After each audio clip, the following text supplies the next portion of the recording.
नमस्कार, आपका अखबार के YouTube चैनल पर आपका स्वागत है। मैं हूं प्रदीप सिंह। कहते हैं कि इंसान को समय से पहले और किस्मत से ज़्यादा कुछ नहीं मिलता, लेकिन कुछ लोग ऐसे होते हैं जिनको समय से पहले भी मिलता है और किस्मत से शायद ज़्यादा भी मिलता है, या ये कहिए कि उनको उनके कर्म से ज़्यादा किस्मत उनका साथ देती है। वो जो डिज़र्व नहीं करते वो भी उनको मिल जाता है किस्मत के कारण और परिस्थितियों के कारण। परिस्थितियां ऐसी बनती हैं कि लाभ उन्हीं का हो, उन्हीं को जो मिलना है उन्हीं को मिले, और इस बात से कोई फ़र्क नहीं पड़ता कि उनका कर्म कैसा रहा है। मैं बात कर रहा हूं देश के रक्षा मंत्री राजनाथ सिंह की। दो चीज़ों पे बड़ा आश्चर्य हुआ मुझे। हालांकि जो है दूसरी बात जो है जिस खबर के कारण ये कर रहा हूं उस पर थोड़ा आश्चर्य कम हुआ है। पहली बात पर आश्चर्य ज़्यादा होता है। वो आजकल बड़ा चौंका रहे लोगों को। राजनाथ सिंह से अगर आप मिलने जाइए या आप फ़ोन कीजिए उनको, तो अभिवादन, वो नमस्ते, प्रणाम और राम राम, जय श्री राम या इस तरह का कुछ भी नहीं करते। वो अस्सलाम वालेकुम बोलते हैं। अस्सलाम वालेकुम का बोलने का उनका क्या तात्पर्य है, क्या अर्थ है, इसको समझने की ज़रूरत है। और इसको समझेंगे आप तो आपको समझ में आएगा कि राजनाथ सिंह की शख्सियत क्या है। और दूसरी जो बात हुई है, दूसरी जो खबर है, वो है उनका कल जम्मू में पुलिस लाइंस में एक भाषण था कारगिल दिवस पर, शहीद दिवस पर, कारगिल युद्ध के शहीदों को श्रद्धांजलि देने के लिए। अब आप मौका देखिए क्या था और उनके भाषण में जिक्र किसका आया। और ये जिक्र अनायास नहीं आ सकता है, ये प्रयास पूर्वक लाया गया। उसमें उन्होंने 1962 के भारत चीन युद्ध में पंडित जवाहरलाल नेहरू की भूमिका पर उनको क्लीन चिट देने की कोशिश की कि लोग, अब ध्यान दीजिएगा उनकी बात पर, लोग आलोचना करते हैं लेकिन मैं नेहरू जी की नीयत पर सवाल नहीं उठाता। सवाल ये है कि कोई ये नहीं कहता कि नेहरू जी ने जानबूझकर भारत का वो भूभाग चीन को दे दिया। चीन को वो भारत का भूभाग इसलिए मिला कि नेहरू जी की नीतियां गलत थी, नीति गलत थी। जितने सही सलाह देने वाले लोग थे उनमें से किसी की उन्होंने नहीं सुनी। जो नीति होनी चाहिए थी चीन को लेकर, सरदार पटेल से लेकर उनके करीबी मंत्रिमंडल के साथी जो है उनको आगाह करते रहे, चिताते रहे, बताते रहे, नहीं सुना उन्होंने। इसलिए हम 1962 का युद्ध हार गए।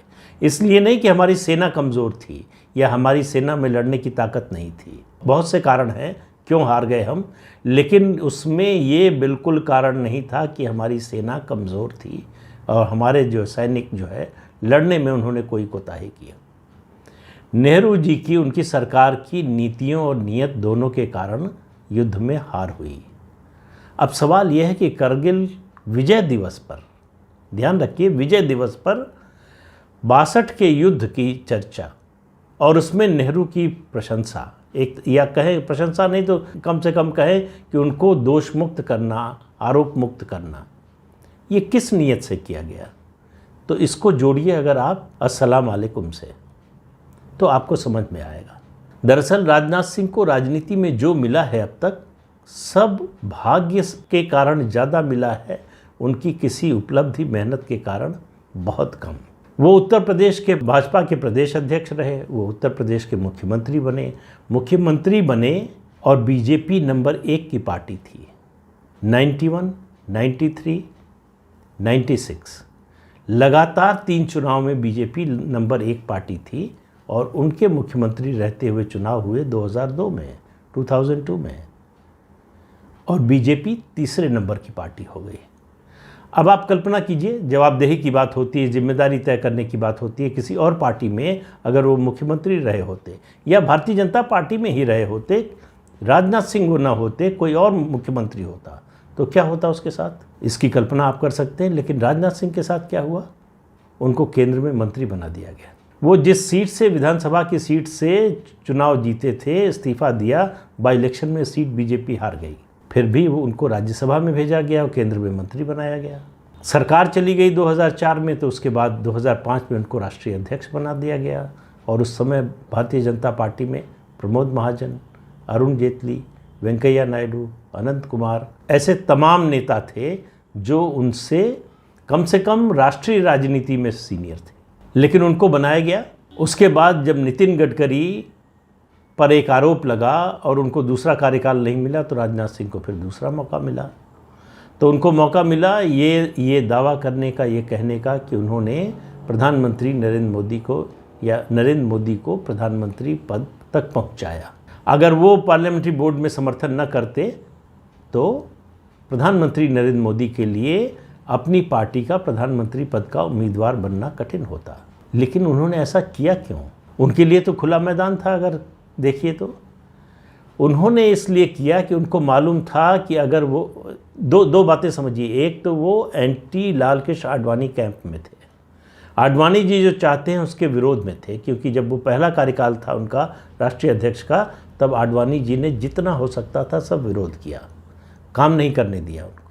आडवाणी जी दूसरा कार्यकाल आते आते आडवाणी जी कमज़ोर हो चुके थे और राजनाथ सिंह की ताकत इसलिए बढ़ गई थी। संघ में उनका समर्थन था इसलिए भी ताकतवर थे। कोई जनाधार की वजह से ताकतवर नहीं थे। उनके जनाधार की क्या स्थिति है ये 2002 का चुनाव देखिए, या फिर 2004 का लोकसभा का चुनाव देखिए, या फिर 2009 का लोकसभा का चुनाव देखिए, 2007 और 2012 का विधानसभा का चुनाव देखिए। तो उत्तर प्रदेश में उनका कितना बड़ा जनाधार है इससे आपको अंदाज़ा लग जाएगा। और अब भी अगर आपको कोई शंका थी तो एक राष्ट्रीय महामंत्री के रूप में अमित शाह गुजरात से आए उत्तर प्रदेश, और साल भर का भी समय नहीं मिला। उन्होंने क्या किया, लोकसभा में 9 सीट वाली उत्तर प्रदेश से 9 सीटें मिली थी, 9 सीट वाली बीजेपी को 71 + 71 + 2 73 सीट्स दिला दी। ये होता है संगठन का व्यक्ति जब काम करता है ज़मीन पर।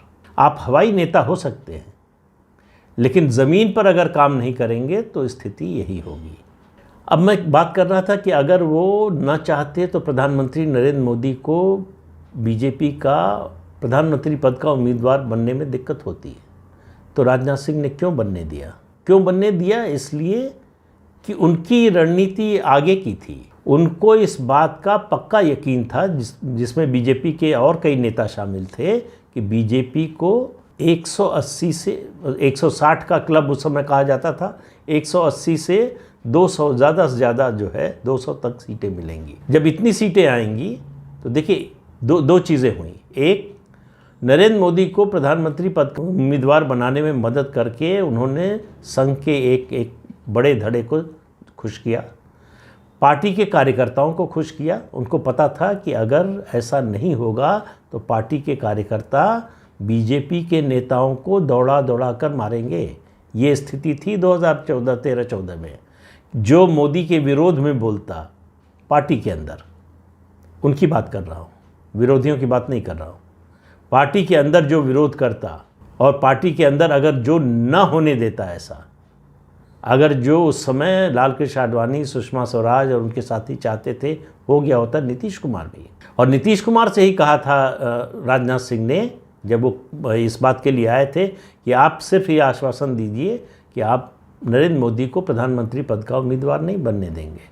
तो उन्होंने कहा कि अगर हमने ऐसा किया, मैं जो बात कह रहा था ना, अपनी ओर से नहीं कह रहा हूँ, तो उन्होंने कहा ऐसा किया तो हमारा कार्यकर्ता हमको जीने नहीं देगा। ऐसा जन समर्थन था नरेंद्र मोदी के लिए उस समय। तो इन सब की नज़र में जो है अच्छे बने, और उनको था कि अगर 180-200 सीटें आएंगी, बीजेपी को बहुमत तो मिलेगा ही नहीं, कोई सवाल ही नहीं, कोई मानने को तैयार नहीं था। तो उस हालत में बाहर से समर्थन की जब ज़रूरत पड़ेगी तो नरेंद्र मोदी के नाम पर कोई तैयार नहीं होगा। तब उनका नाम आगे आएगा कि देखिए कितना बड़ा त्याग किया उन्होंने। उनके पास मौका था खुद प्रधानमंत्री पद का उम्मीदवार बनने का, वो राष्ट्रीय अध्यक्ष के नाते दूसरी बार राष्ट्रीय अध्यक्ष थे, केंद्रीय मंत्री रह चुके, उत्तर प्रदेश के मुख्यमंत्री रह चुके। तो इन सब लिहाज से उनका दावा बनता था।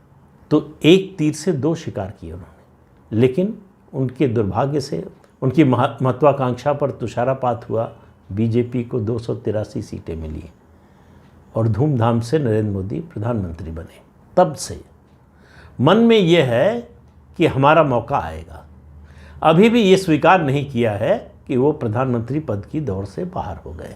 तो ये जो अस्सलाम अलैकुम है और ये जो नेहरू की प्रशंसा है, उसी की पेशबंदी है। 2019 में भी इसका इंतज़ार था। उस समय जुगलबंदी थी नितिन गडकरी के साथ। नितिन गडकरी, मुझे लगता है कि शायद राजनाथ सिंह के जाल में फंस गए। वो सामने से आकर बैटिंग करने लगे और ये पीछे खड़े रहे।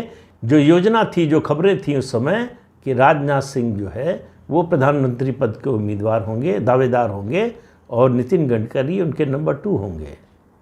दोनों नरेंद्र मोदी से मुक्ति चाहते थे, अब भी चाहते हैं, लेकिन उनके मंत्रिमंडल में भी है। इतना साहस है नहीं, इतना जनाधार है नहीं कि चुनौती दे सकें, खड़े हो सकें सामने तो झुककर प्रणाम और पीछे अस्सलाम वालेकुम।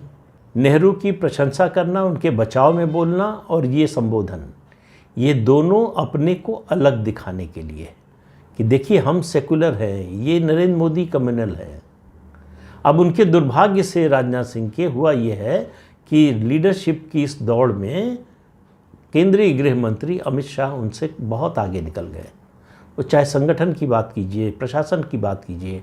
आप याद कीजिए 2014 से 2019 के दौर में जब राजनाथ सिंह गृह मंत्री थे और 2019 से अब तक जो अमित शाह गृह मंत्री के रूप में काम कर रहे हैं, कामकाज की शैली में, उसके प्रभाव में हर जगह आपको अंतर नज़र आएगा। तो उस दौड़ में बहुत पीछे हो गए और उनको मालूम है कि हिंदुत्व के मुद्दे पर उनकी जो है पहुंच जो है वो अमित शाह या नरेंद्र मोदी के बराबर कभी पहुंच नहीं सकती, ऊपर तो जाने की बात ही छोड़ दीजिए। तो उन्होंने अलग रास्ता दिखाया कि मैं सेकुलर हूँ, बीजेपी में होकर भी, संघ का समर्थक होकर भी, संघ का समर्थन पाकर भी मैं सेकुलरिज्म के रास्ते पर चलता हूँ। हर समय इस तरह का संकेत देने की कोशिश होती है। उनको ये बात समझ में नहीं आ रही कि देश में कितना बड़ा बदलाव हो चुका है, बीजेपी किस रास्ते पे जा रही है, देश किस रास्ते पे जा रहा है, लेकिन वो अपनी उल्टी धारा में चल रहे हैं। क्यों? क्योंकि उनको लगता है कि इसी रास्ते से प्रधानमंत्री का पद मिल सकता है। तो मैं बार बार कहता हूँ, जब भी इस तरह से पद की बात आती है तब कहता हूँ, आज फिर कह रहा हूँ कि राजनीति में महत्वाकांक्षा होना बुरी बात नहीं है, बल्कि अच्छी बात है, क्योंकि आप तभी आगे बढ़ते हैं जब महत्वाकांक्षा हो आप में, तो उसको पूरा करने की कोशिश करते हैं। लेकिन उसके लिए आपके पास कुछ होना चाहिए, कोई जनाधार होना चाहिए, कोई नीतिगत आधार होना चाहिए, कोई नैतिक आधार होना चाहिए। तीनों नहीं है, कोई जनाधार नहीं है उनका। वो लोकसभा की सीट जीतते हैं मोदी की लोकप्रियता के कारण। आज अगर राजनाथ सिंह को उत्तर प्रदेश या देश के किसी लोकसभा क्षेत्र से बिना बीजेपी के सपोर्ट के चुनाव लड़ना पड़े, उनका जीतना लगभग असंभव है। लेकिन मन में भाव ये है कि कैसे ये पद खाली हो और कैसे मुझे मिले। ये मन में होना बहुत से लोगों के मन में होता है, नंबर 1 का पद, नंबर 2 का पद, जहाँ है उससे ऊपर का पद। तो ये इस तरह की महत्वाकांक्षा कोई बुरी चीज़ नहीं है, लेकिन उसके लिए जब आप जिस संस्थान में हैं उसका नुकसान करने लगे। अब ये जो 2 धाराएं निकल रही हैं, एक तरफ पार्टी का नेतृत्व और संगठन चल रहा है, दूसरी धारा आपकी चल रही है। तो ये आप पार्टी का नुकसान कर रहे हैं, फ़ायदा नहीं कर रहे हैं। आप अपने कार्यकर्ता को कंफ्यूज कर रहे हैं कि भाई प्रधानमंत्री ये बात कह रहे हैं, राष्ट्रीय अध्यक्ष ये बोल रहे हैं, गृह मंत्री ये ऐसी बात कर रहे हैं, संगठन का कार्यक्रम इस दिशा में चल रहा है और आप जो है अस्सलाम वालेकुम के रास्ते पे चल रहे हैं, नेहरूवाद की प्रशंसा कर रहे हैं। तो सवाल ये है कि अगर महत्वाकांक्षा है तो हिम्मत भी होनी चाहिए। अगर हिम्मत नहीं है तो इस तरह का दुस्साहस भी नहीं करना चाहिए। ये दुस्साहस की ही श्रेणी में आएगा। बिना अपनी क्षमता के आप वो पाना चाहते हैं जिसके आप हकदार नहीं हैं। तो राजनाथ सिंह उसी रास्ते पर बढ़ने का संकेत दे रहे हैं जिस रास्ते पर अरुण शौरी और यशवंत सिन्हा गए, कि जो मिला है उससे हमेशा असंतुष्ट रहो, जो हम डिज़र्व नहीं करते उसको पाने की कोशिश करो। इस नीति का क्या नतीजा हुआ अरुण शौरी और यशवंत सिन्हा के साथ, ये सबके सामने है।